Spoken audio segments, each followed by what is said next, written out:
கர்த்தருடைய நாமம் மகிமைப்படுவதாக. இந்த முதலாம் வாரத்தில் முதல் ஞாயிற்றுக்கிழமையிலே தேவனாகிய கர்த்தர் நமக்கு கொடுக்கிற வார்த்தை ஆதியாகமம் 12:2 கீழ்ப்பகுதியிலே சொல்லப்பட்ட நீ ஆசீர்வாதமாய் இருப்பாய் என்கிற வார்த்தை. நீ ஆசீர்வாதமாய் இருப்பாய் அப்படின்னு சொல்லி நம்முடைய காதுல கேட்டுட்டோம் அப்படின்னாவே நமக்கு உள்ளத்திலிருந்து ஒரு சந்தோஷம் வந்துருது. நான் ஆசீர்வாதமா இருக்க போகிறேன் அப்படிங்கிற ஒரு சந்தோஷம் வந்துருது. இந்த சந்தோஷம் ஏன் வருது அப்படின்னா, நம்ம ஏற்கனவே கஷ்டப்பட்டுக்கிட்டு இருப்போம். நமக்கு நல்ல பொருள் வசதிகள், இட வசதிகள், இன்னும் பல தேவைகள் நமக்கு இருந்து கொண்டே இருக்கும். அப்போ நம்முடைய நினைவு உடனே நான் ஆசீர்வாதமாய் இருக்க போகிறேனா அப்படின்னு சொன்ன உடனே நமக்கு உள்ள ஒரு சந்தோஷம் வந்து சில கனவுகள் எல்லாம் வந்துரும். சில ஆட்களுக்கு ஒரு பணம் 10 லட்சம் ரூபாய் வரப்போகுது அப்படின்னு சொல்லி ஒரு தகவல் வந்துச்சுன்னு சொன்னா உடனே அந்த சிந்தனை எப்படி இருக்கும் அப்படின்னா, இந்த இடத்துல அதை வாங்கி வைக்கணும், இங்க அதை வாங்கி வைக்கணும், அங்க அதை வாங்கிடணும், அப்படி நிறைய காரியங்களை மனதுக்குள்ளே உடனே வந்து விடுகிறது. பணம் வருதோ இல்லையோ செயல்பட வேண்டிய காரியங்கள்லாம் மனதுக்குள்ள வந்து ஒரு சந்தோஷத்தை கொடுத்து விடுகிறது. இது இயல்பான மனிதனுக்கு உள்ள ஒரு குணம், ஒரு சுபாவம். நீ ஆசீர்வாதமாய் இருப்பாய் அப்படின்னு நமக்கு அந்த அந்த அந்த வார்த்தை நம்மளை தொட்ட உடனே எப்படியோ ஆசீர்வதிக்கப்பட்ட மாதிரி திடீரென்று நமக்கெல்லாம் வந்த மாதிரி உள்ள ஒரு நினைவுகள் வந்துவிடும். நல்லதுதான். விசுவாசத்தில் நாம் அந்த வார்த்தையை கர்த்தரினை ஆசீர்வதித்திருக்கிறார், ஆசீர்வதிக்க போகிறார் அப்படியெல்லாம் நினைச்சுக்கிடலாம். ஆனா அந்த ஆசீர்வாதத்தை பெறுவதற்கு சில வழிமுறைகளை தேவன் வைத்திருக்கிறார். ஒரு ஊருக்கு போக வேண்டுமானால், குறிப்பாக இப்போது சென்னைக்கு போனோம், இல்ல மும்பைக்கு போனோம், டெல்லிக்கு போனோம் அப்படின்னு சொன்னா, இல்ல வெளிநாட்டுக்கு போனோம் அப்படின்னா அதற்கென்று போகும் வழி இருக்கிறது. அந்த வழியில போய் சேர்ந்தாதான் ஒவ்வொரு குறிப்பிட்ட தூரங்களுக்கு எழுதி போட்டிருப்பாங்க. சென்னை 600 கிலோமீட்டர், சென்னை இன்னும் கொஞ்சம் தூரம் போன உடனே 500 கிலோமீட்டர், 400, 300 இப்படி எழுதிட்டே இருப்பாங்க. அது பக்கத்துல வர்ற வரைக்கும் ஒரு குறிப்பா ஒரு 40-50 கிலோமீட்டர் வர்ற வரைக்கும் 20 கிலோமீட்டர் அப்படியெல்லாம் எழுதி போட்டிருப்பாங்க. எதற்காக எழுதி போட்டிருக்கிறாங்கன்னா, நீங்க போகிற வழியில இன்னும் போய் சேர வேண்டிய தூரம் இருக்கிறது. அந்த கிலோமீட்டரை நம்ம அடைஞ்சாதான் அந்த பட்டணத்தை, அந்த தேசத்தை நாம் அடைய முடியும். அப்போ அதை சுதந்திரித்துக் கொள்ள வேண்டுமானால், அந்த இடத்திற்கு போய் சேர வேண்டுமானால் வழிமுறைகள் இருக்கிறது. நாம் பிரயாணம் பண்ண வேண்டியது இருக்கிறது. அதை கடைபிடிக்க வேண்டிய முறைகள் இருக்கிறது. போகும்போது இடது பக்கமாய் செல்லவும் என்று வழியிலே எழுதி வைத்திருப்பார்கள். அப்போ அந்த வழிமுறைகளை நாம் கடைபிடித்து சென்றோம் என்றால் நிச்சயமாய் அந்த இடத்துல போய் சேர முடியும். இது போலதான் தேவன் கொடுத்திருக்கிற இந்த ஆசீர்வாதத்தை சுதந்திரித்துக் கொள்ள வேண்டுமானால் சில வழிமுறைகள் இருக்கிறது. இந்த வழிமுறைகளை நாம் பின்பற்றி போக வேண்டும். வாழைப்பழத்தை அப்படி ஒருத்தங்க கொடுக்கறாங்க அப்படின்னா, சின்ன பிள்ளைங்க சொல்லுவாங்க, அதாவது இப்போ மாதுளம் பழத்தை கையில கொடுத்தா நீங்க இது எனக்கு உடைச்சுட்டாங்க அப்படின்னு சொல்லுவாங்க. பழமொழியா சொல்லுவாங்க, வாழைப்பழத்தை உனக்கு என்ன உரிச்சு வாயில தரணுமா அப்படின்னு சொல்லி கேட்பாங்க. சிறு பிள்ளைகளுக்கு நம்ம அதை உடைச்சு கொடுக்கணும். பெரியவங்களுக்கு கையில கொடுக்கும் போது அந்த தொலியெல்லாம் பிச்சு கொடுக்கணுங்கிற அவசியம் இல்லை. ஏன்னா அவங்களுக்கு அது தெரியும்.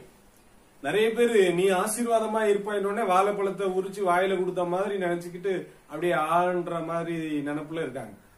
அப்படி இல்ல, அதை உரிக்கிறதுக்குன்னு ஒரு வேலை இருக்கிறது. இது போல அந்த ஆசீர்வாதத்தை சுதந்திரித்துக் கொள்வதற்கு தேவன் நமக்கு கொடுக்கிற கட்டளைகள் இருக்கிறது. அதை கை கொள்ள வேண்டியது இருக்கிறது. இன்றைக்கு எல்லா பிரசங்கமும் எப்படி இருக்குன்னா, நல்ல நீங்க ஆசீர்வாதமா இருப்பீங்க, மேன்மையா இருப்பீங்க, உயர்த்துவார், தூக்குவார், தாளாட்டுவார், சீராட்டுவார், பாராட்டுவார், உனக்கு அள்ளி அள்ளி கொடுப்பார். அந்த வார்த்தையெல்லாம் கேட்கும் போது நல்ல தேன் உள்ள பாஞ்ச மாதிரி இருக்கும். ஆனா அந்த பிரசங்கத்தை அவங்க அப்படி பண்ணிட்டு மக்களை அப்படி ஆசீர்வாதத்துக்குள்ள நடத்துற மாதிரி கொண்டு போய் ஆசீர்வதிக்கப்பட்ட மாதிரி விட்டுறாங்க. அதுக்கு ஏற வேண்டிய விஷயங்கள் இருக்கிறது, அதுக்கு செய்ய வேண்டிய விஷயங்கள் இருக்கிறதே, அதை சொல்லி தரதில்லை. ஏன் இன்னைக்கும் ஆசீர்வதிக்கப்பட முடியாம இருக்கிறோம்? ஆசீர்வாதம் ஏன் கிடைக்காம இருக்கு? அது செய்ய வேண்டியதை செய்யல. ஒன்னாப்பு படிக்கிற பிள்ளை இல்ல ஒரு 5ஆப்பு படிக்கிற பிள்ளை இல்ல ஒரு 10ஆப்பு படிக்கிற பிள்ளை அது உடனே நான் இப்ப காலேஜ் படிச்சு டிகிரி வாங்கி கிராஜுவேஷன் ஆயிரணும் அப்படின்னு நினைச்சா நடக்குமா? அதற்கென்று குறிப்பிட்ட வருஷங்கள் இருக்கிறது, குறிப்பிட்ட வழிமுறைகள் இருக்கிறது. அது எந்தெந்த படிப்பை எல்லாம் படித்து முடிக்க வேண்டுமோ அந்த படிப்பை எல்லாம் படித்து முடிக்கணும். அப்பதான் கிராஜுவேஷன் அண்ணனோ தம்பியோ வீட்டுல இருக்கிற யாரோ ஒரு ரிலேஷன் கிராஜுவேஷன் வாங்குறாங்க, காலேஜ்ல கிராஜுவேஷன் கொடுக்கறாங்கன்னு கூட்டு போயிருக்கிறாங்க. அதை இந்த பிள்ளை பார்த்த உடனே 1ஆப்போ 5ஆப்போ படிக்கிற பிள்ளை பார்த்த உடனே எனக்கும் அந்த மாதிரி பட்டம் தலையில வைக்கணும், எனக்கும் கிராஜுவேஷன் கொடுக்கணும், என்னையும் மேடை கூட்டு போங்க அப்படின்னா முடியுமா? முடியாது. அதற்கென்று ஒரு வருஷங்கள் இருக்கிறது, அந்த வழிமுறைகள் இருக்கிறது.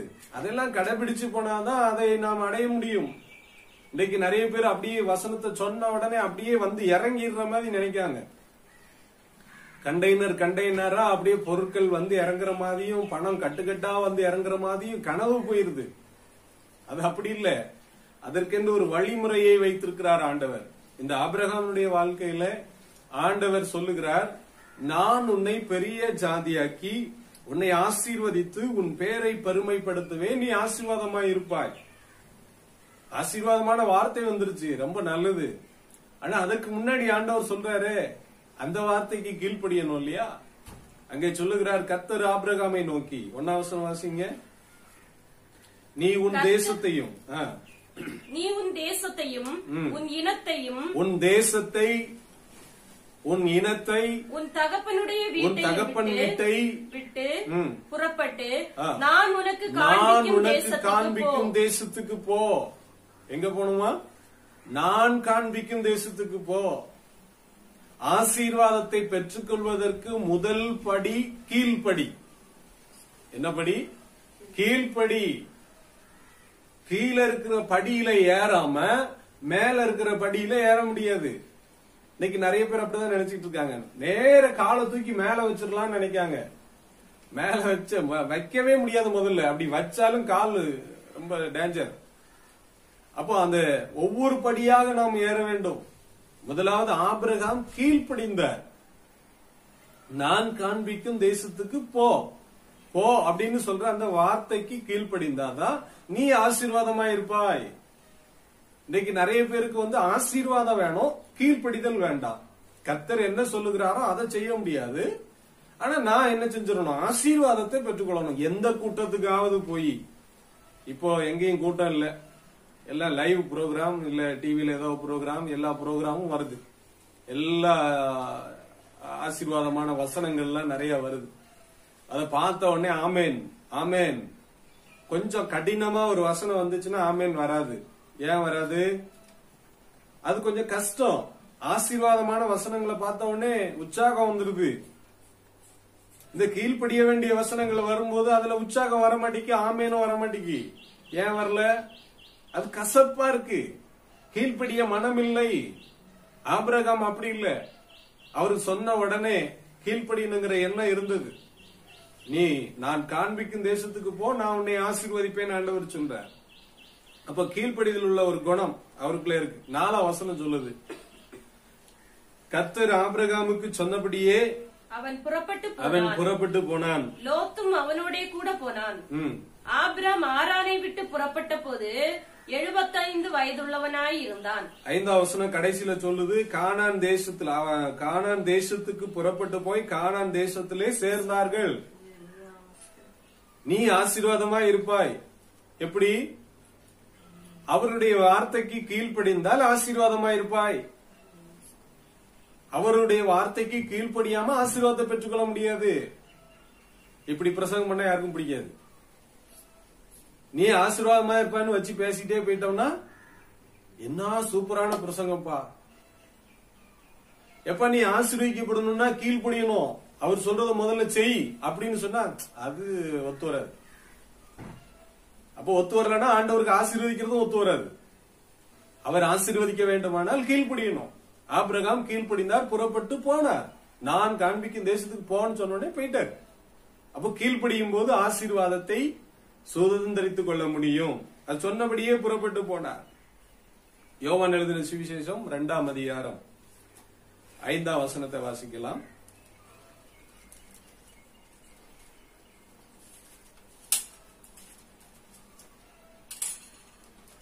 அவருடைய தாய் வேலைக்காரரை நோக்கி, அவர் உங்களுக்கு என்ன சொல்லுகிறாரோ அதன்படி செய்யுங்கள் என்றார். அவர் என்ன சொல்றாரோ அதன்படி செய்யுங்க. அவர் என்ன நமக்கு சொல்லுவாரோ அதை செய்யணும். நம்முடைய வாழ்க்கையில ஆசீர்வாதத்தை நாம் பெற்றுக்கொள்ள வேண்டுமானால் அவர் என்ன சொல்றாரோ அதை நாம் செய்தால் நிச்சயமாக நம்மை ஆசீர்வதிப்பார். கானாவூர் கல்யாணத்துல இயேசு கிறிஸ்து அங்கே போயிருக்கிறார். ரசம் குறைவுபடுக தொடங்கின உடனே மரியாள் அம்மாவுக்கு தகவல் தெரிகிறது.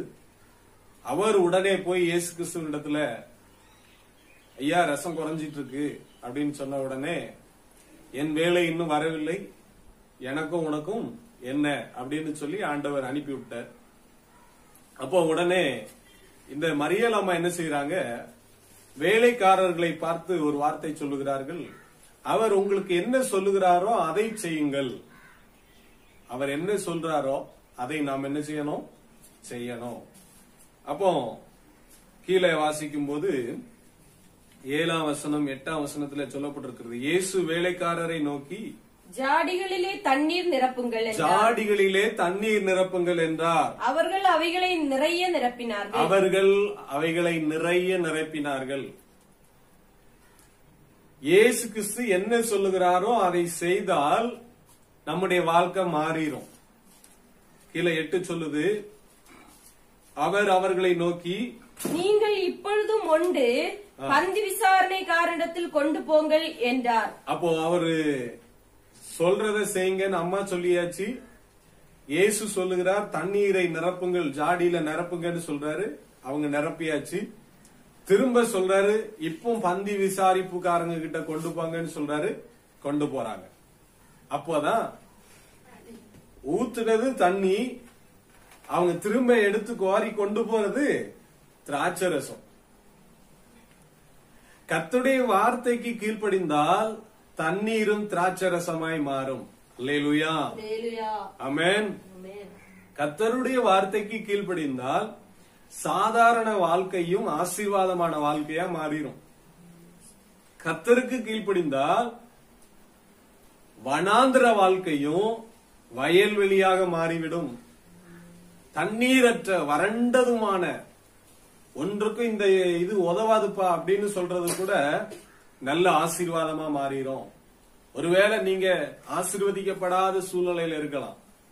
இந்த ஆசீர்வதிக்கப்படாத இருக்கிற சூழ்நிலையில என்னிடத்தில் என்ன குறைவு இருக்கிறது, நான் என்ன செய்ய வேண்டும் என்று சொல்லி ஆண்டவருடைய சமூகத்துல கேட்கும்போது அவர் நமக்கு வெளிப்படுத்துவார், உணர்த்துவார். இன்னென்ன காரியத்தை நீ செய்ய வேண்டும் என்று சொல்லி உணர்த்துவார். அப்போ நாம் அந்த காரியத்திற்கு நம்மை ஒப்பு கொடுத்து செவி கொடுத்து அதை செய்தோமானால் நீ ஆசீர்வாதமாய் இருப்பாய். ஆபிரகாமுடைய வாழ்க்கையில அதுதான். அவர் என்ன சொல்றாரோ அதை செய்தார். அவர் சொல்லுகிறபடியெல்லாம் அவர் செய்தார். அதான் ரொம்ப விசேஷம். ஆபிரகாமுக்கு கீழ்ப்படிதல் ரொம்ப உத்தமமா இருந்துச்சு. தன்னுடைய ஒரே ஒரு மகனை, எப்பா நீ எனக்கு ஒப்பு கொடு, எனக்கு தா அப்படின்னு சொல்லி ஆண்டவர் கேட்டு இந்த மலையில கொண்டு வந்து பலி செலுத்து அப்படின்னு சொன்ன உடனே கீழ்ப்படிந்து போறார். மகனுக்கு தெரியாது அப்பா நம்மளை கொல்ல போறாருன்னு, மனைவிக்கும் தெரியாது போல இருக்கு. கூட வர்ற வேலைக்காரர்களுக்கு சுத்தமாவே தெரியாது என்ன செய்ய போறாருன்னே, எஜமான் என்ன செய்ய போறாருன்னே தெரியாது. அதுவும் குறிப்பிட்ட தூரத்துல நிப்பாட்டிட்டு போறார். கூட வந்து நின்றுகிட்டு இருந்தா கூட, ஐயோ பையனையா கொல்றீங்க அப்படின்னு சொல்லி, எஜமானே ஏன் இப்படி செய்றீங்க அப்படின்னு அவன் கூட என்னத்தையாவது போராடி இருப்பான், தடுத்திருப்பான். அதனால அவனையும் குறிப்பிட்ட இடத்துல நிப்பாட்டியாச்சு. அங்க தகப்பனும் மகனும் போறாங்க. அங்க போய் தகப்பனே எல்லா காரியங்களையும் செய்கிறார். மகனும் கூட மாட இருந்து எல்லாம் பாக்குறான். அவன் கேட்கிறான் ஒரு கேள்வி, அப்பா விறகு இருக்கு, நெருப்பு இருக்கு, பலி செலுத்த எங்கப்பா ஆடு? அப்ப அவர் அழகா சொல்றாரு, நம்மளா இருந்தா சொல்லுவோம், உன்னதான்ப்பா பலி செலுத்த போறேன் அப்படின்னு நம்ம சொல்லிடுவோம். ஆனா அவர் அழகா சொல்றாரு, கர்த்தர் பார்த்துக் கொள்வார். யெகோவா ஈரே, யெகோவா ஈரே எல்லாமே பார்த்து கொள்வார். யெகோவா ஈரே எல்லாமே பார்த்து கொள்வி. கலங்கலப்பா நாங்க கலங்கலப்பா, கலங்கலப்பா நாங்க கலங்கலப்பா. கர்த்தர் நாமம் என் புகலிடமே, கருத்தோடு துதித்திடுவே. கர்த்தர் நாமம் என் புகலிடமே, கருத்தோடு துதித்திடுவேன். நம்ம எதுக்கும் கலங்க தேவையில்லை. அவர் சொல்றதை செய்தா போதும். அவர் நமக்கு என்ன சொல்றாரோ அதை நம்ம செய்து கொண்டிருந்தோமானால் கர்த்தர் நிச்சயமாக நம்மை ஆசீர்வதிப்பார். அதுல எந்த சந்தேகமும் இல்லை. ஒவ்வொரு நாளும் நம்ம வேலைக்கு போகிறோம், வேலையை செய்து கொண்டிருந்தோமானால் இந்த வேலை செய்வதற்குரிய கூலியை கண்டிப்பா எஜமான் ஒரு நாள் மாத சம்பளமோ வார சம்பளமோ அதை கொடுப்பார். இல்ல ஒரு நாள் முழுவதும் வேலை செஞ்சா ஈவினிங்ல சாயங்காலத்துல சம்பளம் கொடுக்கறவங்களா இருந்தா கண்டிப்பா அதை கொடுத்து விடுவார்கள். ஏன்னா செய்த வேலைக்கு தக்கதான கூலி உண்டு. இதே போல கர்த்தருடைய வார்த்தைக்கு கீழ்ப்படிந்தால் ஆசீர்வாதம் உண்டு. அதுல எந்த சந்தேகமும் இல்லை. ஆனா நம்ம என்ன நினைக்கும், அவரு பாட சொல்றாரு, அவரு ஜெபிக்க சொல்றாரு, அவரு என்னெல்லாமோ இப்படி எல்லாம் நடங்கன்னு சொல்றாருப்பா, இதெல்லாம் நமக்கு கஷ்டம் அப்படின்னு சொன்னா அவர் ஆசீர்வதிக்கிறதும் கஷ்டம். அவர் ஆசீர்வதிக்கிறதுக்கு விருப்பம் உள்ளவராக இருக்கிறாரு. என்னாகமும் 24ஆம் அதிகாரத்துல 1ஆம் வசனம் சொல்லுகிறது, இஸ்ரவேலை ஆசீர்வதிப்பதே கர்த்தருக்கு பிரியம். அப்ப நம்மள ஆசீர்வதிக்கிறது ஆண்டவருக்கு பிரியம். நம்மள ஒண்ணு இல்லாதவனா வைக்கிறது ஆண்டவருக்கு பிரியம் அல்ல. எல்லாம் நல்லா இருக்கணும். இப்போ பெற்றெடுத்த பிள்ளைகளை திருமணம் செய்து கொடுக்கும் போது தகப்பனும் தாயும், அதே போல தன்னுடைய மகனா இருந்தாலும் அந்த மகனுக்கு திருமணம் ஆயிடுச்சுன்னா அந்த மகனா இருந்தாலும் எல்லா பிள்ளைகளும் நன்றா இருக்கணும்ப்பா, ஆசீர்வாதமா இருக்கணும், ஒரு குறைவு இருக்க கூடாது. இது எந்த தாய் தகப்பனும் விரும்புகிற ஒரு காரியம். அது அப்படி இருக்கணும்னு நினைக்கிறாங்க. அப்போ இது சாதாரண உலக தகப்பனே வசனம் சொல்லுது, பொல்லாதவர்களாகிய நீங்களே உங்கள் பிள்ளைகளுக்கு நல்ல ஈவுகளை கொடுக்க அறிந்திருக்கும் போது பரமபிதா கொடுப்பது நிச்சயம் அல்லவா? அவர் நிச்சயமா தருவார். இந்த கெட்ட சிந்தனை உள்ள ஆட்களே நல்ல காரியத்தை செய்யணும்னு நினைக்குது. அப்ப நல்ல தேவன் அவர் நிச்சயமாய் செய்வார், அற்புதங்களை செய்வார், அதிசயங்களை காண பண்ணுவார், உங்கள் வாழ்க்கையிலே ஆசீர்வாதத்தை கொடுப்பார். அதுல எந்த மாற்றமும் இல்லை. ஆனா கீழ்ப்படிதல் ரொம்ப உத்தமம். யோவான் எழுதின சுவிசேஷத்துல 2ஆம் அதிகாரத்துல நாம் பார்க்கும்போது தண்ணீரை திராட்சரசமாய் மாற்றினார். சாதாரண தண்ணீர் ருசி உள்ள தண்ணீரா மாறிடுச்சு, அது மனம் உள்ள தண்ணீராய் மாறிடுச்சு. தேவ ஆசீர்வாதம் வந்துருச்சுன்னா உங்களுடைய வாழ்க்கை அப்படியே தலைகீழா மாறிடும். அவருடைய ஆசீர்வாதம் வந்த பிறகு எல்லாரும் வாயில கை வச்சு பார்ப்பாங்க, என்ன இவருக்கு எப்படி வந்துச்சு எல்லாம். அதே மாதிரி ஆண்டவருடைய ஆசீர்வாதம் வந்து எடுத்த உடனே கண்டெய்னர் லாரி நிறைய பணம் வந்துடாது, அப்படி நினைச்சிடக்கூடாது. அது கர்த்தருடைய ஆசீர்வாதம் இல்ல. கர்த்தருடைய ஆசீர்வாதம் ஸ்டெப் பை ஸ்டெப், அதாவது ஒன்றன் பின் ஒன்றாக அப்படியே உயர்த்தி கொண்டே இருப்பார், கொஞ்சம் கொஞ்சமா உயர்த்துவார். இந்த கொஞ்சம் கொஞ்சமா கிடைக்கிற ஆசீர்வாதம் தான் நிலையானது. ஒரு நிமிஷத்துல அந்த லக்கி லாட்டரி சீட் இருக்க அப்படியே கோடி கணக்குல ஒரே நிமிஷத்துல அடிச்சு ஒரே நிமிஷத்துல கோடீஸ்வரன் ஆகிற மாதிரி அந்த ஆசீர்வாதம் நிலைக்காது. அது பல பேருடைய பணம், பல பேருடைய கண்ணீர், பல பேருடைய வேர்வை. அதுவல்ல ஆசீர்வாதம். தேவன் கொடுக்கிற ஆசீர்வாதம் வித்தியாசமானது, அது விசேஷமானது. அந்த ஆசீர்வாதத்துல வியாதியினால பணம் செலவாகாது. அந்த ஆசீர்வாதத்துல எந்த குறைவும் இருக்காது. அது ருசிச்சா அது அதனுடைய டேஸ்ட் கொஞ்சம் ரொம்ப வித்தியாசமா இருக்கும். ஏன்னா அங்க கல்யாண வீட்டுல சொல்றாங்க, முந்தின ரசத்தை பார்க்கலும் பிந்தின ரசம் அருமையா இருக்கு, இது எப்படியா? அதுதான் இயேசுனுடைய வார்த்தைக்கு கீழ்ப்படிந்தது. அவர் என்ன சொல்லுகிறாரோ அதன்படி செய்யுங்கள். அப்படி செஞ்ச உடனே வந்த ஆசீர்வாதம் தான் இது. நம்முடைய வாழ்க்கையில அப்படி செய்தோம்னா கண்டிப்பா ஆசீர்வாதம் ரொம்ப ருசியா இருக்கும். அல்லேலூயா. உபாகமம் 28:1 சொல்லுகிறது, அதை வாசிக்கலாம். உபாகமம் 28:1.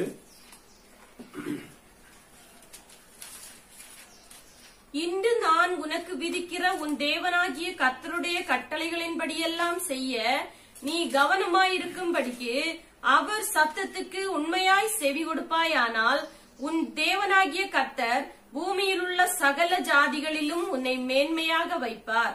எல்லாருக்கும் தெரிஞ்ச வார்த்தை என்னன்னா, பூமியில் உள்ள சகல ஜாதிகளும் உன்னை மேன்மையாக வைப்பார். தூக்கி வச்சிருவாரியா. அதுதான் எல்லாருக்கும் கண்ணுல தெரியுது, காதுல கேக்குது. அந்த வசனம் முதல்ல ஆரம்பிக்கும் போதே என்னத்தான் சொல்லுது? இன்று நான் உனக்கு விதிக்கிற உன் தேவனாகிய கர்த்தருடைய கட்டளைகளின் படியெல்லாம் செய்ய நீ கவனமாய் இருக்கும்படிக்கு. ரொம்ப முக்கியம். ஆசீர்வாதம் அப்படியே இறங்கணும் அப்படின்னு நினைக்கிறவங்களுக்கு எல்லாம் முதல் காரியத்தை இதை புரிந்து கொள்ள வேண்டும். உன் தேவனாகிய கர்த்தருடைய கட்டளையின்படி எல்லாம் செய்ய நீ கவனமாய் இருக்கும்படிக்கு. அவர் என்ன சொல்றாரோ அதை செய்யணும். முதல்ல போகணும், இருக்கணும்னா இருக்கணும், வாசினா வாசிக்கணும், ஜெபினா ஜெபிக்கணும், துதினா துதிக்கணும். அவர் என்ன சொல்றாரோ அதை செய்யணும். நிறைய பேருக்கு பாவத்தை விடுறதுக்கு மனசு இல்ல, பாவத்தை விட்டு விலகிறதுக்கு மனம் இல்ல. அதாவது கிறிஸ்தவர்கள்னா எல்லாரும் கிறிஸ்தவர்கள் நினைக்காதீங்க. கிறிஸ்து ஒருத்தனுக்குள்ள வாழ்றாருன்னா அந்த ஆள் தான் உண்மையான கிறிஸ்தவன். பீடி குடிக்கிறவனும், சிகரெட் குடிக்கிறவனும், தண்ணி அடிக்கிறவனும், விபச்சாரம் பண்றவனும், பலவிதமான கொள்ளை, லஞ்சம், தேவையில்லாத எத்தனையோ காரியத்தை செய்யறான். எல்லா மனுஷனும் கிறிஸ்தவன் கிடையாது. பேருக்காக கிறிஸ்தவனா இருக்கிறவன் கிறிஸ்தவன் அல்ல. உண்மையாய் தேவனை ஆராதிக்கிறவன். அந்த உண்மை கிறிஸ்தவனை பார்த்தாவே அவனுக்கு கொஞ்சம் வித்தியாசமான காரியங்கள் தெரியும். இவன் உண்மையான கிறிஸ்தவன். எங்க அப்பாவும் அம்மாவும் ஒரு ஊர்ல கடை வச்சிருந்தாங்க. அந்த ஊர்ல அவங்க சொல்ற ஒரு வார்த்தை, இவங்க கிறிஸ்தவங்க, பொய் பேச மாட்டாங்க, கள்ள கணக்கு எழுத மாட்டாங்க, கெட்ட வார்த்தை பேச மாட்டாங்க, யார்கிட்டையும் சண்டைக்கு போக மாட்டாங்க. இது பெருமைக்காக சொல்லல. கிறிஸ்தவர்கள் என்று சொன்னா அந்த சாட்சியிலேயே விளங்கும் இவங்கதான் உண்மையான கிறிஸ்தவங்க அப்படின்னு சொல்லி. இன்றைக்கு நிறைய கிறிஸ்தவர்களை பார்க்கிறோம். நிறைய பேர் நிறைய காரியங்களை செய்கிற, தேவையில்லாத காரியங்களை செய்யறாங்க. அப்ப ஆனா அவங்களுக்கும் கிறிஸ்தவங்க இருக்கு. கிறிஸ்து உடையவர்கள் தங்கள் ஆசை இச்சைகளை சிலுவையிலே அடைந்திருப்பார்கள். அவன் தேவையில்லாத விஷயத்துக்கு போக மாட்டான். அவன் தான் உண்மையான கிறிஸ்தவன். அப்ப கர்த்தருடைய வசனத்திற்கு உண்மையாய் கீழ்ப்படுகிறவர்கள் தான் தேவனுடைய ஆசீர்வாதத்தை பெற்றுக்கொள்ள முடியும். அங்கே அவர் சொல்லுகிற என்னுடைய கட்டளைக்கு கீழ்ப்படியணும், நீ கவனமாயிரு, அவர் சத்தத்துக்கு உண்மையாய் செவி கொடுப்பாயானால், அவருடைய சத்தத்துக்கு உண்மையாய் செவி கொடுக்கணும். இந்த ஆபிரகாம் தன்னுடைய வாழ்க்கையில தேவனுடைய சத்தத்திற்கு உண்மையாய் செவி கொடுத்தார். உண்மையாய் செவி கொடுத்தது நிமித்தம் தான் கர்த்தர் அவரை ஆசீர்வதித்திருக்கிறார். வாசிக்கலாம். ஆதியாகமம் 13ஆம் அதிகாரம் 6ஆம் வசனத்தை வாசிக்கலாம். அவர்கள் ஒருமித்து குடியிருக்க அந்த பூமி அவர்களை தாங்க கூடாதிருந்தது. அவர்களுடைய ஆஸ்தி மிகுதியாய் இருந்தபடியால் அவர்கள் ஒருமித்து வாசம் பண்ண ஏதுவில்லாமற் போயிற்று. அங்க பாருங்க, அவருடைய வார்த்தைக்கு கீழ்ப்படிந்து இருந்ததுனால ஒருமித்து வாசம் பண்றதுக்கு, அதாவது ஆடு, மாடு, ஒட்டகம், கழுத, வேலைக்காரர்கள் சொல்லி ஏகப்பட்ட ஆஸ்தி வந்தாச்சு. இதுல வேற கூட ஒரு ஆளு லோத்துங்கிறவரும் வராரு. அவருடைய ஆடு மாடுகள், வேலைக்காரர்கள் கூட்டம், அந்த கூட்டம் எல்லாம் ஒருமித்து வாசம் பண்றதுக்கு ஏதும் இல்ல. அதுக்கு சாத்தியதை இல்ல. அதுக்கு ஒரு இடம் இல்லாமல் போயிடுச்சு. அவ்வளவு ஆசீர்வாதம். தேவன் அப்படியே கொஞ்சம் கொஞ்சமா பெருக பண்ணி அவங்க போய் இருந்தாங்கன்னா அந்த இடம்லாம் எப்பா இடிக்குப்பா, கொஞ்சம் நீங்கி இரு, கொஞ்சம் நெருக்கு, ஏன் இப்படி நெருக்குறா? ஒரு பைக்ல 4 பேர் போனா எப்படி இருக்கும்? எனக்கு இடிக்குது, உனக்கு இடிக்குதுன்னு எல்லாம் கடந்து அப்படி, ஆமா, உடம்பு ஒரு சைஸா இருக்காது, அப்படி இப்படி இருக்கும், நெளிஞ்சுக்கிட்டே இருக்கும்.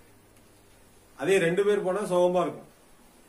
இங்க ஆபிரகாமுக்கு மந்தைகள் பெருகுது, வேலைக்காரர்கள் பெருகிறார்கள். இதெல்லாம் எப்படி, யார் மூலமா கிடைச்சது?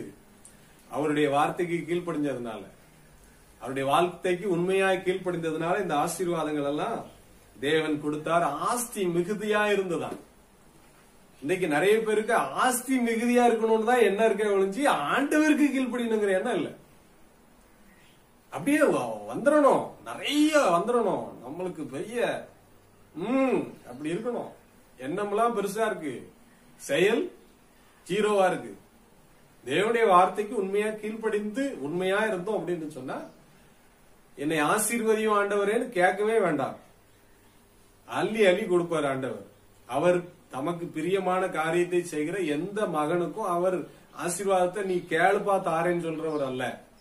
இந்த எஸ்தர்னுடைய காலத்துல ராஜா கேட்கிறார் இல்லையா, உனக்கு என்ன வேண்டும் கேள் அப்படின்னு கேட்டுக்கிட்டு இருக்குமாரு. நம்ம ஆண்டவர் கேட்டுக்கிட்டு இருக்கிறவர் அல்ல. உனக்கு என்ன வேணும் கேளு, நீ சொல்லு, நான் தாரேன். அப்படி இல்ல ஆண்டவர், கேட்காமையே கொடுக்கிறவர். முதலாவது தேண்டிய ராஜ்யத்தையும் அவருடைய நீதியும் தேடுங்கள், இவைகள் எல்லாம் உங்களுக்கு கூட கொடுக்கப்படும். கொடுக்கப்படும் தான் சொல்லி இருக்குது. நீ கேளு கொடுக்கறேன்னு சொல்லல, நீ கேட்டா நான் தருவேன்னு சொல்லல. கேட்காமையே கொடுப்பார், கூட கொடுக்கப்படும், தந்துருவார். அதான் ஆசீர்வாதம். கேட்டு கேட்டு வாங்குறது ஆசீர்வாதம் இல்ல. நம்ம ஏதாவது ஒரு பொருள் நமக்கு பிடிச்சிருக்கு அப்படின்னு சொன்னா, ஒரு ஆள் அந்த பொருளை வச்சிருக்குன்னா அந்த ஆள்கிட்ட இருந்து நம்ம கேட்டு கேட்டு வாங்கினோம்னா எப்படி இருக்கும் அந்த ஆளுக்கு? என்ன சும்மா சும்மா கொஞ்சம் கொஞ்சமா இவன் ஒரு ரெண்டு மூணு சின்ன பிள்ளைகள் ஐஸ் சாப்பிடுறாங்கன்னு வைங்களா, ஐஸ்கிரீம் சாப்பிட்டுட்டு இருக்காங்க. அதுல ஒரு ஆளுக்கு ரொம்ப ஐஸ் பிடிக்கும். அப்ப இந்த ஒரு ஆள் என்ன செய்யுது, மற்ற 2 பேர்கிட்டையும் எனக்கு கொஞ்சம் இது வேக வேகமா சாப்பிட்டுட்டு பிடிக்குங்கிறதுனால அவங்க எல்லாம் கொஞ்சம் மெதுவா சாப்பிட்டுட்டு இருக்காங்க. அப்ப இந்த பிள்ளை என்ன சொல்லுது, எனக்கு கொஞ்சம் தாங்கலாம் அப்படின்னு சொல்லி கேக்கு. அப்படி கேட்கும் போது அவங்க என்ன பண்ணுவாங்க, ஒரு ஸ்பூன் எடுத்து கொடுப்பாங்க. சரி, அவ ஐஸ்கிரீம் பிரியர் அப்படின்னு இன்னொரு ஆளும் கொடுக்கும். அப்ப திரும்பி திரும்பி சாப்பிட்டு சாப்பிட்டு கேட்டுட்டே இருந்தா அந்த பிள்ளைகளுக்கு என்ன தோணும், என்ன இவ இப்படியே கேட்டுக்கிட்டே இருக்கா அப்படின்னு ஒண்ணு எழும்பி போயிரும். இல்லன்னா வேண்டாத பிடிக்காத ஆளு அந்த ஐஸ்கிரீமையே மொத்தத்துல கொடுத்துரும், என்ன வச்சுக்கோ. அது ஒரு வெறுப்பு. அப்படி வெறுப்போட வாங்குறது நமக்கு ஆசீர்வாதமா இருக்காது, நல்ல ஒரு சந்தோஷமா இருக்காது. அப்ப இது ஆண்டவர் என்ன நினைக்கிறார் அப்படின்னா, அவர் வெறுத்து போய் கொடுக்கணும்லாம் நினைக்கல. கேட்டு கேட்டு கேட்டு கேட்டு அரிச்சு அரிச்சு நச்சரிச்சு வாங்கணுங்கிறது இல்ல. அவர் நீ இப்படி நடந்துட்டீனாவே நான் உன்னை ஆசீர்வதிப்பான்னு கேட்காமையே கொடுக்கிற நல்ல ஆண்டவர். அல்லேலூயா. கர்த்தர் நிச்சயமாகவே ஆசீர்வதிப்பார். எப்படி ஆசீர்வதிப்பார்? கீழ்ப்படிந்தால் ஆசீர்வதிப்பார். இரண்டாவதாக வேறு பிரிக்கிறார். ஆசீர்வதிக்கப்படுவதற்கு என்ன காரியத்தை ஆபிரகாம் செய்தார் என்று சொன்னால், வேறு பிரிக்கப்படுகிற ஒரு அனுபவம், வேறுபாடின் அனுபவம். அங்கே 12:1 நாம் வாசிக்கும் போது, கர்த்தர் ஆபிரகாமை நோக்கி நீ உன் தேசத்தையும், நல்லா கவனிக்கணும், தேசத்தை விட்டு பிரிகிறார், உன் இனத்தை விட்டு பிரிக்கிறார், உன் தகப்பனுடைய வீட்டையும் விட்டு புறப்பட்டு நான் உனக்கு காண்பிக்கும் தேசத்துக்கு போ. நீ இருக்கவே கூடாது, இங்க இந்த தேசத்துல நீ என்ன செஞ்ச கூடாது, இருக்கவே கூடாது. நான் காண்பிக்கிற தேசத்துக்கு போ. உனக்கு சொந்தக்காரனும் வேண்டாம், எவனும் வேண்டாம், எல்லாத்தையும் பிரிக்கிறார். அப்ப நம்ம ஆண்டவர் என்ன பிரிக்கிறவரா? இல்ல.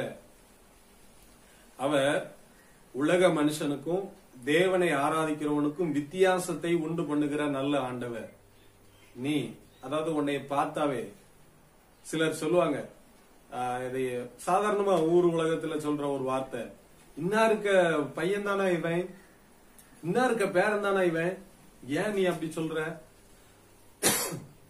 இல்ல, நடையும் உடையும் பார்த்தா அவரை மாதிரியே இருக்குதே. அப்ப அதனுடைய அர்த்தம் என்ன? அவருடைய செயல்பாடுகள் அங்கே விளங்குகிறது. அப்போ நமக்கு ஒரு ஒரு ஒரு மார்க், ஒரு இதை வச்சிருக்கிறார் ஆண்டவர். இன்னா இருக்க அவங்க கிறிஸ்டியன்பா, அவங்க தேவனுடைய பிள்ளை, அவங்க நடக்கிற நட, உடுக்கிற உட, பேசுற பேச்சு எல்லாம் வித்தியாசமா இருக்கு, வேறுபாடு. அந்த வேறுபாட்டை ஆண்டவர் விரும்புகிறார். இனத்தை விட்டுட்டு போ, நீ இந்த இனத்துல இருந்துகிட்டு இந்த மாதிரியே நீ செஞ்சிட்டு இருக்காது. அதாவது பாரம்பரியமாவே ஆராதிக்கிறது, பாரம்பரியமாகவே ஆண்டவரை தொழுது கொள்கிறது, பாரம்பரியமாகவே இதை செஞ்சாங்க, அதை சொன்னாங்க, அதை பண்ணுனாங்க, நாங்களும் அதைத்தான் பண்ணுவோம், அப்படித்தான் இருப்போம், அப்படித்தான் வாழ்வோம். இதெல்லாம் தேவனுக்கு பிரியமில்லாதது. அவர் என்ன சொல்றாரோ அதை செய்யணும், அவ்வளவுதான். நீ புறா கொஞ்சம் கொண்டு வா அப்படின்னு சொன்னா பழைய ஏற்பாட்டு காலத்துல அவங்க அதை கொண்டு போனாங்க. ஆட்டை கொண்டு வா அப்படின்னாங்க, ஆட்டை கொண்டு போனாங்க. இன்னைக்கு ஆண்டவர் என்னுடைய ரத்தத்தினாலே நான் பாவத்தை கழுவுறப்பா, நீ என்னிடத்துல வா, உன் இருதயத்தை எனக்கு தாங்குறாரு, அவ்வளவுதானே. இப்ப புறா குஞ்சியும் கேட்கல, ஆட்டையும் கேட்கல ஆண்டவர். இப்ப என்ன சொல்றாரோ அதை கேட்டா நமக்கு ஆசீர்வாதம். பாவத்தை விடுங்கிறார், அவ்வளவுதான், விட்டுற வேண்டியதானே. வேறு பிரிக்கிறார். தண்ணி அடிக்கிறவனோட சேர்ந்து தண்ணி அடிச்சுக்கிட்டு இருக்காத, புகைக்கிறவனோட புகைக்காத, விபச்சாரம் பண்ணுகிறவனோட சேர்ந்து விபச்சாரம் பண்ணாத, வேறு பிரிக்கிறார். நம்ம போடுற வஸ்திரத்துல நமக்கு வித்தியாசம் இருக்கணும். என்ன வித்தியாசம் இருக்கணும்? ஒழுங்கா போடணும். இன்னைக்கு அந்த ஒழுங்கு நீ எவனாரு, கிறிஸ்தவனாரு, என்னவாயிரு, உடுக்கிற உடை ஒழுங்கா இருக்கணும். ஆணுன்னா ஆண், பெண்ணுனா பெண். பெண்கள், அதாவது ஆண்கள் கூட 25% தான் பேண்ட கீழே போட்டுக்கிட்டு எப்படி எல்லாமோ வித்தியாசமா துணியை உடுக்குறான். பேண்ட்ல பார்த்தா எல்லாம் கிழிச்சு வச்சிருக்கானுங்க. ஜீன்ஸ் பேண்ட்னு சொல்லிட்டு கிழிஞ்சு இருக்குது. சில பேர் வச்சிருக்கான், நிறைய பேர் இல்ல. ஆனா பெண்களுடைய உடைய பார்த்தா கேவலமா இருக்கு. போக போக எல்லாம் சுருங்கிட்டு போகுது, டைட் ஆயிட்டு போகுது. கிறிஸ்தவன் நீ இப்படி பண்ணனா தேவனுக்கு பிரியமானவன் அல்ல. கிறிஸ்தவன் நீ உன்னுடைய உடை, உன்னுடைய வஸ்திரம், அதுவும் ஊழியக்காரன் ரொம்ப கவனமா இருக்கணும். ஊழியக்காரனுடைய மனைவி, ஊழியக்காரனுடைய பிள்ளைகள் ரொம்ப கவனமா இருக்கணும். வேறுபாடு இருக்கணும். போக போக அப்படியே ஏறிட்டு போயிடக்கூடாது. அப்படியே எல்லாம் சுருங்குது, உடம்பு டைட் ஆகுது, துணி எல்லாம் டைட் ஆயிட்டு இருக்கு இப்போ. ஆமா, ரொம்ப டைட் ஆயிடுச்சுன்னா தையல் பிரிஞ்சிரும், விட்டுரும், அப்புறம் கிழிஞ்சு தொங்கும் மொத்தத்துல. அந்த அனுபவத்துக்கு, அந்த வேறுபாட்டுக்கு ஆண்டவர் கொண்டு வரல. இடரல் வருவது அவசியம். அது எவனால் வருகிறதோ அவனுக்கு ஐயோ. கிறிஸ்தவன் ரொம்ப கவனமா இருக்கணும். நான் வேற யாருக்கும் பேசல, கிறிஸ்தவனுக்கு பேசிக்கிட்டு இருக்கேன். கிறிஸ்து உடையவன் தன்னுடைய ஆசை இச்சைகளை சிலுவையில அரைஞ்சிருக்கிறான். அந்த மாடல் போடணும், இந்த மாடல் செருப்பு போடணும், இந்த மாதிரி லெக் பீஸ் போடணும், அந்த பீஸ் போடணும்னு எல்லாம் வித்தியாசமான, இதெல்லாம் கிறிஸ்தவத்துக்கு செல்லாது, கிறிஸ்தவத்துக்கும் செல்லாது, கிறிஸ்துவுக்கும் செல்லாது. அதுல வேறுபாடு ஆண்டவர் விரும்புகிறார். உன்னுடைய வஸ்திரம் ஒழுங்கா இருக்கணும், உன்னுடைய தலை சீவுற காரியம், பாக்குற காரியம், பேசுற காரியம் எல்லாம் ஒழுங்கா இருக்கணும். அதுதான் ஆண்டவருக்கு பிரியமான ஒரு வாழ்க்கை, வேறுபாட்டின் ஜீவியம். எதுக்கு பிரிக்கிறாரு? உலகத்தை விட்டு ஏன் பிரிக்கிறாரு? அங்கே 2 கொரிந்தியர் 6ஆம் அதிகாரத்துல வாசிக்கும் போது 14ஆம் வசனத்துல இருந்து, 2 கொரிந்தியர் 6ஆம் அதிகாரம் 14ல இருந்து, அந்நிய நுகத்திலே அவிசுவாசிகளுடன் பிணைக்கப்படாதிருப்பீர்களாக, அவிசுவாசிகளோடு பிணைக்கப்படாதிருப்பீர்களாக. நீதிக்கும் அநீதிக்கும் சம்பந்தம் ஏது? யாரு கூட பிணைக்கப்படக்கூடாதான்? அவிசுவாசிகளோட. தேவனை விசுவாசியாதவர்களோடு நாம் பிணைக்கப்படக்கூடாது. நமக்கு ஒரு வேறுபாடு இருக்கு. இஸ்ரவேலை ஆசீர்வதிக்க போகும்போது சபிக்க போனோம்னு சொல்லி பிழையாம், பாலாக் அவர்கள் போகும்போது பிழையாம் ஏறி நின்னு பாக்குறாரு, யாக்கோபே உன்னுடைய கூடாரங்கள் எவ்வளவு அழகா இருக்கிறது. ஏன்னா அவங்க தனித்து வாசம் பண்ணுகிற ஒரு கூட்டம். இன்னைக்கு கிறிஸ்தவங்களை ஏன் வெறுக்கிறாங்க, ஒதுக்குறாங்க, கிறிஸ்தவங்களை ஆகல அப்படின்னு சொல்லி பார்த்தா, கிறிஸ்தவன் தனியா வாசம் பண்றான், ஏதோ அவன் தண்ணி டைப்பா போறானாப்பா, அது ஏன்பா அப்படி? அதனாலதான் பிடிக்கல நிறைய பேருக்கு. அதுவும் பெந்தேகோஸ்காரங்கன்னா சுத்தமாவே பிடிக்காது. தயவு செய்து சொல்றேன், சிஎஸ் காரங்களாவோ பெந்தேகோஸ்காரங்களாவோ ஆர்சி காரங்களாவோ இருக்காதீங்க. ஆவிக்குரியவர்களா இருங்க. தேவனை ஆராதிக்கிற உண்மையா தொழுது கொள்கிறவர்களா இருங்க. இந்த என்னது குரூப்பு அப்புறம் அது என்ன சொல்றது, அவங்க உங்களுக்கு ஒரு ரூட், அவங்க உங்களுக்கு ஒரு செக்ஷன் வச்சிருக்காங்க. இப்படி எல்லாம் ஆண்டவர் விரும்பல. ஒரே வேதம், ஒரே இயேசு, ஒரே வழிமுறை தான். அதைத்தான் நம்ம பின்பற்றி போனோம். இன்னைக்கு நிறைய இப்படி எல்லாம் கொடுக்கலாம், இப்படி பண்ணலாமா, அது இப்ப கேள்வி எப்படி எல்லாம் போய்கிட்டு இருக்கு. ஆன்லைன்ல காணிக்கை அனுப்பலாமா? என்னையா கேள்வி? ஆன்லைன்ல காணிக்கை அனுப்பலாமா, அனுப்ப கூடாதா? இப்ப இனி அடுத்து ஆன்லைன்லயே ஞானசானம் எடுக்கலாமா, எடுக்க கூடாதா? ஆன்லைன்ல ராபோஜனம், திருவிருந்து, கம்யூனியன் சர்வீஸ் எடுக்கலாமா வேண்டாமா? ஆன்லைன்லயே அடக்கம் பண்ணலாமான்னு கேளுங்களேன். என்ன கேள்வி இதெல்லாம்? ஆன்லைன்ல எப்படி அடக்கம் பண்ணுவீங்க? மண்ணுக்கு மண்ணாகும். அங்க இருந்துகிட்டே போடுவீங்களோ உங்க வீட்டுல இருந்துகிட்டே டெட் பாடி மேல? கேக்குற கேள்விக்கும் ஒரு அர்த்தம் இல்லாம இருக்காங்க. சொல்றவங்களுக்கும் என்ன ஒண்ணுமே புரியல. வேதம், அதாவது நல்லா புரிஞ்சுக்கிடணும். யாருமே ஒன்று கூடி ஆராதிக்க முடியாத இருக்கிற ஒரு சூழ்நிலை இருக்கிறதுனால லைவ்ல ப்ரோக்ராம் நடக்குது. அது விருப்பம் உள்ளவங்க பார்க்கலாம், பார்க்காமயும் இருக்கலாம். இல்ல நாங்க லைவ் போடலப்பா, நாங்க இருக்கிற ஆட்கள் ஜோம் பண்றோம்னா ஜோம் பண்ணலாம், அதை பத்தி ஒன்னும் தடை இல்லை. இதுக்கு போய் இதெல்லாம் போட்டு விவாதமா எடுக்கக்கூடிய சூழ்நிலையில இன்றைக்கு உபதேசத்தை குழப்புகிறவர்களும் பைபிள ரூட்டை மாத்துறவங்களும் நிறைய பேர் வந்துட்டாங்க. தயவுசெய்து விழிப்பாருங்க. ஒவ்வொரு மனுஷனும் தேவனோடு ஐக்கியம் கொள்ளணும், தேவனோடு தொடர்பு கொள்ளணும்னு ஆண்டவர் விரும்புகிறார். உலகத்துலதான், அதாவது உங்களுக்கு ஒரு தெளிவான ஒரு காரியத்தை சொல்லித்தாரேன். கடல்ல ஏகப்பட்ட மீன்கள் இருக்கு, வகை வகையான மீன்கள் இருக்கு. நம்ம மீனை வாங்கிட்டு வந்து குழம்புக்கு வாங்கிட்டு வந்தோம் அப்படின்னு சொன்னா அதை கிளீன் பண்ணிட்டு எல்லா மசாலும் எல்லாம் போட்டுட்டு கூட உப்பும் போடணும். கடல்ல இருந்து, கடல் பகுதியில இருந்து தானே உப்பு எல்லாம் எடுக்கிறாங்க, கடல் நீர்ல இருந்து. அப்போ இந்த நீருக்குள்ள ஏகப்பட்ட உப்பு தன்மை இருக்குது, அந்த மீனுக்குள்ளேயும் இருக்க வேண்டியதானே, ஏன் இல்ல?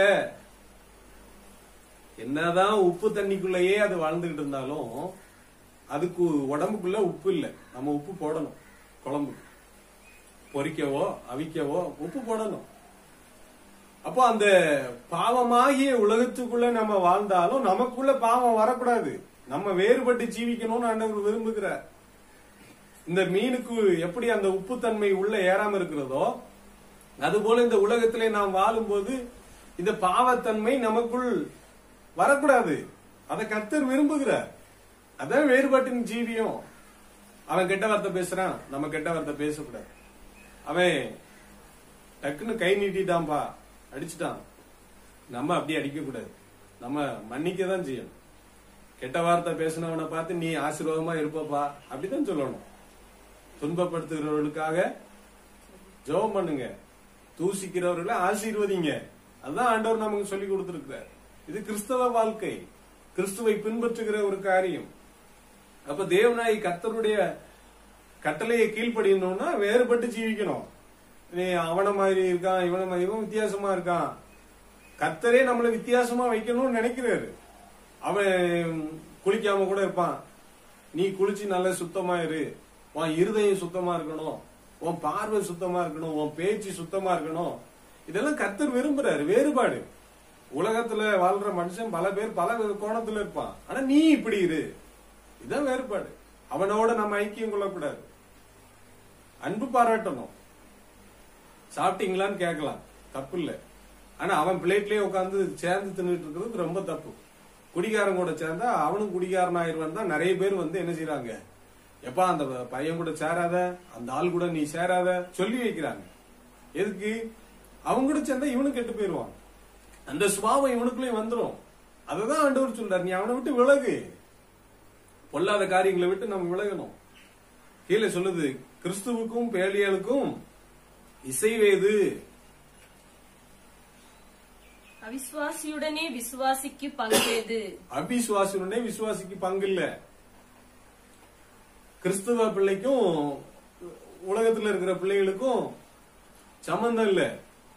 நிறைய பேரு நல்ல ஒரு கிறிஸ்தவ லெவல்ல இருந்துட்டு கீழே இறங்கி போய் திருமணம் முடிச்சுக்கிடுவாங்க. பிறகு அவங்க குடும்பம், அவங்க சந்ததியெல்லாம் கஷ்டப்படுறத பார்த்துட்டு கண்ணீர் வெடிச்சு கதறாங்க. இது எதுக்கு இந்த வேலை? கூட கொஞ்ச நாள் பொறுமையா இருந்தா ஒரு நல்ல ஆவிக்குரிய பிள்ளை வருமே, அதை திருமணம் முடிச்சு சந்தோஷமா இருக்க வேண்டியதானே. அந்த பொறுமை இல்ல. இப்படி நிறைய விஷயங்கள் கீழே ஆண்டவர் சொல்லுகிறார். தேவனுடைய ஆலயத்துக்கும் விக்கிரகத்துக்கும் சம்பந்தம் ஏது? தேவனுடைய ஆலயம் பரிசுத்தமானது, நம்மளும் அந்த ஆலயமா இருக்கிறோம். நம்ம கூடி இருக்கிற சேர்ந்து ஆராதிக்கிறதும் தேவனுடைய ஆலயம் என்று சொல்லுகிறோம். அப்ப ரெண்டும் பரிசுத்தமா இருக்கணும். விக்கிரகத்துக்கும் தேவனுக்கும் சம்பந்தம் இல்லை. அப்ப விக்கிரகத்துக்கும் தேவனுக்கும் சம்பந்தம் இல்லைன்னு சொல்லும் போது விக்கிரகத்தை வைத்துக் கொண்டு ஆராதிக்கிறவர்கள் எப்படி கிறிஸ்தவங்களா இருக்க முடியும்? நான் வேதத்தின்படி பேசுறேன். விக்கிரகத்தை வைத்துக் கொண்டு ஆராதிக்கிறவர்கள் எப்படி கிறிஸ்தவர்களா இருக்க முடியும்? எங்க வேதம் சொல்லுது, விக்கிரகத்துக்கும் தேவனுக்கும் என்ன இல்லையா? சம்பந்தம் இல்லையா? அங்க ஐக்கியம் இல்ல அவருக்கு, அது அவருக்கு பிரியமானது இல்ல. நான் அவர்களுக்குள்ளே வாசம் பண்ணி அவர்களுக்குள்ளே உலாவி தேவனாயிருப்பேன், அவர்கள் என் ஜனமாயிருப்பார்கள். நீங்களே ஜீவனுள்ள தேவனுடைய ஆலயமாய் இருக்கிறீர்களே. நமக்கு உள்ள உலகத்தினுடைய கிரியைகள் வரக்கூடாது. ஏன்னா நாம் தேவனுடைய ஆலயமாய் இருக்கிறோம், அவர் விரும்புகிற வாசஸ்தலமாய் இருக்கிறோம், அவர் நம்மை ஆசீர்வதிக்க விரும்புகிறார். அப்ப கேடுபாடெல்லாம் வெளியே போகணும்ல, வேறுபாடெல்லாம் பிரிக்கப்படணும்ல. நான் பழைய மாதிரியே இருப்பேன், ஆனா கர்த்தர் என்னை ஆசீர்வதிக்கணும். எப்படி ஆசீர்வதிப்பாரு? கெட்ட வார்த்தை பேசுறத விடுறது இல்ல, பொய் சொல்றத விடுறது இல்ல, இன்னும் பல காரியங்கள், தேவையில்லாத பாவ செயல்கள் எல்லாம் செஞ்சுக்கிட்டு அப்படியே போய் ஆண்டவர்கிட்ட மட்டும் போய் இயேசுவே என்னை மன்னியும் அப்படின்னு சொல்லிட்டு என்னை ஆசீர்வதிங்கப்பா அப்படின்னா உடனே ஆசீர்வதிச்சிருவாரா? விட வேண்டியதெல்லாம் விடணும் இல்லையா? ஒரு நாள்பட்ட புண்ணு சீக்கிரமா ஆறணும்னா அந்த புண்ணை கிளீன் பண்ணணும். புண்ணை கிளீன் பண்ணாம மேலும் மேலும் மருந்து போட்டுட்டு இருந்தா ஒரு நாள் ஆறாது, உள்ள புண்ணாகிட்டே தான் இருக்கும். அப்ப அந்த புண்ணை தோண்டி எடுக்கணும். நல்ல ஒரு டாக்டர் என்ன செய்வாரு, இதை ஃபுல்லா கிளீன் பண்ணு அப்படின்னு சொல்லி நர்ஸ்கிட்ட சொல்லுவாரு. அதை தோண்டி எடுக்கணும், உள்ள இருக்கிற பழுப்பு கெட்ட நீர் எல்லாம் எடுக்கணும். அதை எடுத்து உள்ள இருக்கிற ஆழம் வரைக்கும் எடுத்து கிளீன் பண்ணணும். கிளீன் பண்ணாதான் அதை மேல மருந்து போடும் போது அந்த புண் சீக்கிரத்துல ஆறும், நல்ல சுகம் உண்டாகும். இது போல இருதயத்தின் அந்தரங்க காரியங்கள், தேவையில்லாத செயல்பாடுகள்லாம் ஏகப்பட்டது உள்ள இருக்கு. இதெல்லாம் வச்சுக்கிட்டு கர்த்தாவே என்னை ஆசீர்வதினா எப்படி ஆசீர்வதிப்பாரு? அவர் ஆசீர்வதிக்கணும்னா எல்லாம் சுத்தமாகணும். ஒரு பால் பாத்திரத்துல டீ போடணும் அப்படின்னு சொன்னா நேற்றைக்கு உள்ள பால் பாத்திரத்துல அப்படியே போட முடியாது. அந்த பால் அதுக்குள்ள ஊத்துனா கெட்டு போயிடும். அப்படி யாரும் ஊத்த மாட்டாங்க, அறிவில்லாதவன் தான் ஊத்துவான். அதை நல்ல கழுவி அதுல சின்ன அந்த கழுவும் போது உள்ள சோப்பு அந்த இதுல இருந்தா கூட அந்த பால் கெட்டு போயிடும். கழுவும் போது நல்லா கழுவணும். அதுல கெடுக்கக்கூடிய எந்த ஒரு சம்பந்தமான காரியம் அதுல இருக்கக்கூடாது. ஒரு சாதாரண பாலுக்கு 4 பேர் சாயா குடிக்கிறதுக்கே இந்த நிலைமைன்னா நம்ம ஆசீர்வதிக்கப்படணும், தேவனுடைய ஆசீர்வாதத்தை பெற்றுக் கொள்ளணும்னா எப்படி இருக்கணும்? அவர் விரும்புகிற பரிசுத்தம், அவர் விரும்புகிற வேறுபாட்டின் ஜீவியம். ஆபிரகாம் விட்டு பிரிந்து போனார், தேவனுடைய வார்த்தைக்கு கீழ்ப்படிந்தார், தேவ ஆசீர்வாதத்தை பெற்றுக்கொண்டார். அவருடைய ஆஸ்தி அளவிட முடியாததா இருந்தது. இது போல இன்னொரு சம்பவம் கூட இருக்குது. ரூத்தினுடைய சம்பவத்தை பார்த்தோம் என்று சொன்னால், அவள் தேவனை ஆராதிக்கிறவளாக தன்னுடைய தேசத்தை விட்டு, தன்னுடைய இனத்தை விட்டு, தன்னுடைய தகப்பன் வீட்டை விட்டு அவ மாமியார் கூட வாரா. வந்து அந்த இடத்துல மாமியாருக்கே சோத்துக்கு வழி இல்லை, ஆனாலும் அவ தைரியமா வாரா. அவ சொல்ற, அழகா சொல்றா, உம்முடைய தேவன் என்னுடைய தேவன், உம்முடைய தேசம் தான் என்னுடைய தேசம், உம்முடைய இனம் தான் என்னுடைய இனம். நீர் மரணம் அடையிற இடத்துலதான் நானும் மரணம் அடைவேன், என்னைய வேற எதுவும் பிரிக்க முடியாது அப்படின்னு சொல்லி இங்க சேர்ந்துக்கிட்டா. ஆனா சொந்த தேசத்தை விட்டுட்டா. மோவாப் பாவத்தின் தேசம், அந்த தேசத்தை விட்டுட்டு பரிசுத்தமான தேசத்துக்கு பெத்லகேமுக்கு வருவதற்கு தன்னை ஆயத்தப்படுத்திக் கொண்டால், ஆசீர்வாதத்தை சுதந்திரித்துக் கொண்டாள். அவளுக்கு ஆசீர்வாதம் எப்படி வந்துச்சு? அப்படியே அழகா மாறிட்டு போய் எங்க கால் வச்சு சாப்பாட்டுக்காக தானியங்களை பறக்கி கொண்டிருந்தாலோ அதே வயலுக்கு இவ சொந்தக்காரியா ஓனரா மாறிட்டா. அல்லேலூயா. நம்முடைய ஆண்டவர் ரொம்ப வித்தியாசமானவர். கால் வைக்கும் தேசமெல்லாம் என் கர்த்தருக்கு சொந்தமாகும். அப்ப அவரு ஆபிரகாமுக்கு சொல்றாரு, நீ கால் பதிக்கும் எவ்விடத்தையும் உனக்கு தருவேன், எல்லாம் உனக்கு தந்திருக்கேன்ப்பா. அல்லேலூயா. கால் வைக்கிற தேசம் சொந்தமாகும். ஆண்டவர் வாக்கு பண்ணி இருக்கிறார், ஆசீர்வாதத்தை கொடுத்திருக்கிறார். உன்னை நான் ஆசீர்வதிப்பேன், நீ ஆசீர்வாதமா இருப்பார். இதற்கு அந்த அந்த கீழ்ப்படிந்து கால் வைக்கிற மாமியார் சொல்றாங்க, மாமியார்ட்ட இவ கேக்குறா, எங்கேயாவது போய் பறக்கிட்டு வாரேன். சரிம்மா போ, அந்த வயலுக்கு போ. அந்த போன வயலே சொந்தமாயி போச்சு. அங்க போவாஸ் அந்த ரூத்தை என்ன செய்கிறாரு, திருமணம் செய்கிறார். பார்த்தா அந்த வயலுக்கு இவ உடைமைக்காரியாய் மாறிவிட்டார். தேவனாகிய கர்த்தர் ஆசீர்வதிப்பதிலே ரொம்ப சிறந்த தெய்வம். அவருக்கு ஒன்னே ஒண்ணுதான் ரொம்ப முக்கியம், உண்மை அன்றி வேற கதி எனக்கு யாரும் இல்லப்பா அப்படின்னு அவருடைய பாதத்துல சரணடைஞ்சு, நீரே எனக்கு எல்லாம் தஞ்சம், நீங்க தான்ப்பா, எல்லாம் நீங்க தான் அப்படின்னு இந்த உலகத்தை வெறுத்து வேறுபாட்டினுடைய ஜீவியத்தை பற்றி கொண்டால், ஆண்டவருடைய வார்த்தைக்கு உண்மையாய் கீழ்ப்படிந்தால் நிச்சயமாகவே ஆசீர்வதிப்பார். நீ ஆசீர்வாதமாய் இருப்பாய். இந்த மாதத்துல கர்த்தருடைய வார்த்தைக்கு கீழ்ப்படிவோம். நம்ம விட வேண்டியதை விடுவோம். தேவையில்லாததெல்லாம் நம்ம இருதயத்திலையும் நம்ம வீட்டுக்குள்ளேயும் இருந்துச்சுன்னு சொன்னா, தேவனுக்கு பிரியமில்லாத காரியங்கள் உங்க வீட்டுக்குள்ள இருந்துச்சுன்னு சொன்னா, தேவனுக்கு பிரியமில்லாத காரியங்கள் உங்க இருதயத்துக்குள்ள இருக்குதுன்னு சொன்னா, ஒரு நாளும் ஆசீர்வதிக்கப்படவே முடியாது. வாக்குத்தத்த வசனத்தை வச்சுக்கிட்டு பல மணிக்கூர் கணக்குல ஜெபிச்சாலும் சரி, சொல்லிக்கிட்டே இருந்தாலும் சரி, கர்த்தர் என்னை செஞ்சிட்டார் ஆமேன் ஆமேன்னு சொல்லிக்கிட்டு இருந்தாலும் சரி, ஒரு நாள் ஒன்னும் நடக்க போறதில்ல. அதே தேவனுக்கு பிரியமாய் நம்ம வாழ நம்மை அர்ப்பணித்து விட வேண்டியதெல்லாம் விட்டு செய்ய வேண்டியதெல்லாம் செய்ய ஆரம்பிச்சுட்டா, என்னை ஆசீர்வதியும் ஆசீர்வதின்னு கேட்க வேண்டியதில்ல, கேட்காமலே ஆசீர்வாதத்தை கொடுப்பார். அல்லேலூயா. இந்த வார்த்தைய நம்ம விசுவாசித்து ஆமேன்னு சொல்லணும். ஆனா அதுக்கு ரொம்ப முக்கியமான காரியம், அவர் என்ன சொல்றாரோ அதை நாம் செய்கிறவர்களாய் காணப்பட வேண்டும். காணப்பட்டோமானால் கர்த்தர் நம்மை நிச்சயமாய் ஆசீர்வதிப்பார். இந்த வசனத்திலே சொல்லப்பட்டபடி 17ஆம் வசனம் சொல்லுது, ஆனபடியினால் நீங்கள் அவர்கள் நடுவிலிருந்து புறப்பட்டு பிரிந்து போய் அசுத்தமானதை தொடாதிருங்கள். அப்போ ஆண்டவருக்கு பிரியமில்லாத காரியத்தை நாம் தொடக்கூடாது, செய்யக்கூடாது. தேவையில்லாத காரியங்களை செய்யாதபடிக்கு நம்மை நாம் கவனமா காத்துக்கொள்வோம். ஆபிரகாமுக்கு ஆண்டவர் கொடுத்த வாக்கு தத்தத்தின்படி நீ ஆசீர்வாதமாய் இருப்பாய் என்கிற வார்த்தை நமக்கும் ஆண்டவர் தருகிறார். நம்மையும் ஆசீர்வதிப்பார். அவருக்கு பிரியமானதை செய்வோம், ஆண்டவருடைய சித்தத்தை நிறைவேற்றுவோம். அவர் நமக்கு ஏராளமான ஆசீர்வாதத்தை வச்சிருக்கிறார், தாராளமா கொடுக்கணும்னு நினைச்சிருக்கிறார். அவருக்கு கஞ்ச பிஸ்னரி இல்ல. அவர் நீ இது போதும் இதுக்கு மேல தரமாட்டேன் அப்படின்னு சொல்ற தெய்வமும் அல்ல. அள்ளி அள்ளி கொடுக்கிற தெய்வம். அவருடைய அன்புக்கு எல்லையே இல்ல, அளவே இல்ல. அவர் இம்மட்டும்தான் ஆசீர்வதிக்கணும்லாம் இல்ல.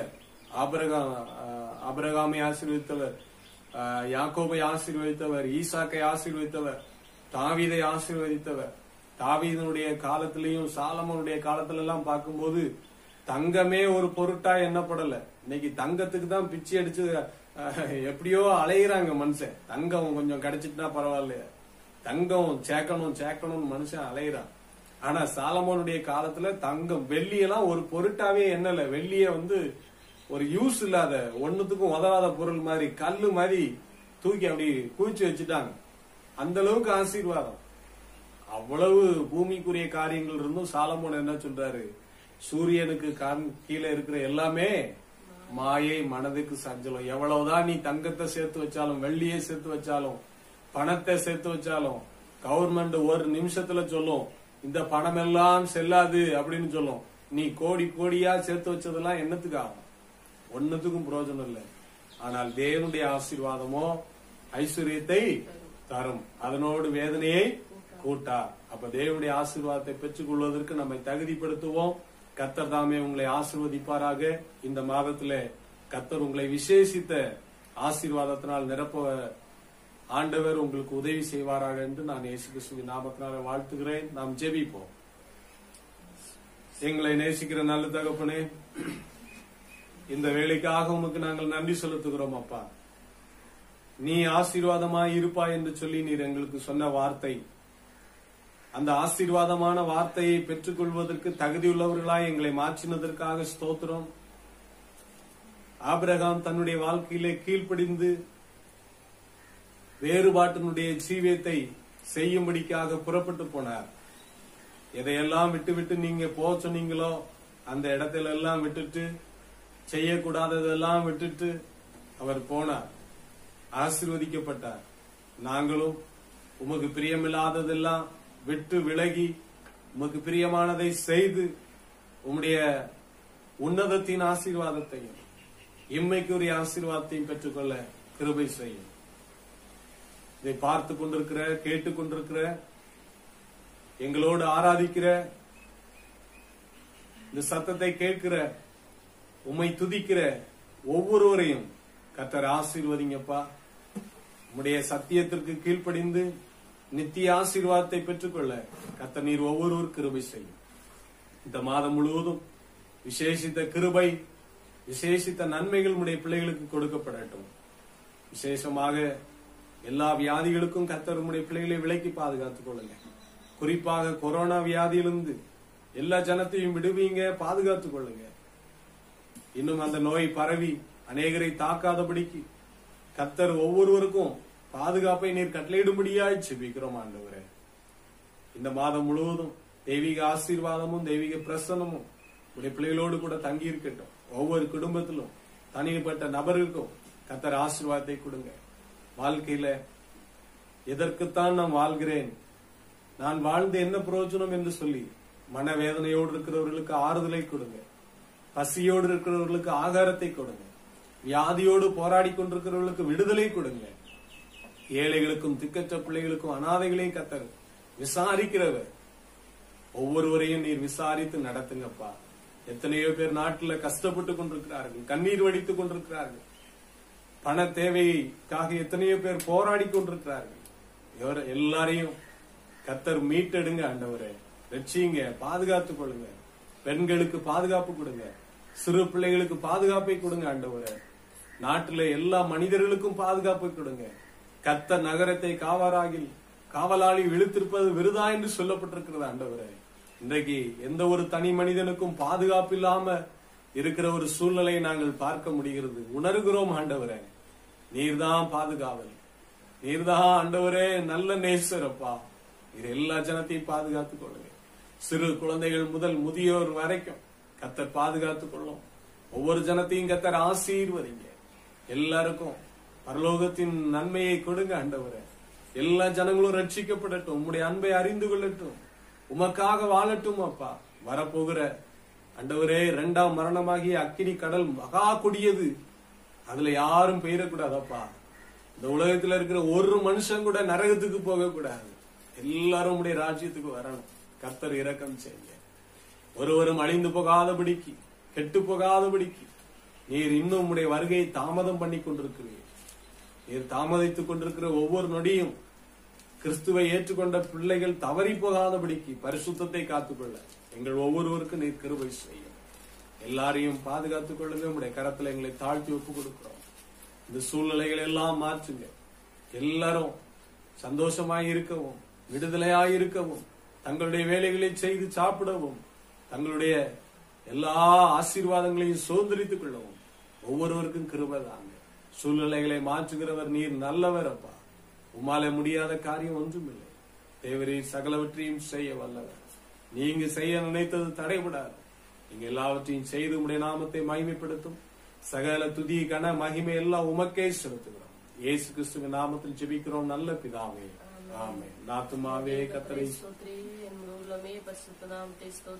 நாத்துமாவே கர்த்தரை ஸ்தோத்திரி, அவர் செய்த சகல வாரங்களையும் மறவாதே. ஆமென். நம்முடைய பிதாவாகிய தேவனுடைய அன்பும் இயேசு கிறிஸ்துவினுடைய கிருபையும் பரிசுத்த ஆவியானுடைய ஐக்கியமும் இன்றும் என்றும் சதா காலங்களிலும் நாம் அனைவரோடும் உலகத்தில் உள்ள சகல பரிசுத்தவான்களோடும் அவருடைய வருகை மட்டும் தங்கி இருப்பதாக. ஆமென். ஆமென். God bless you.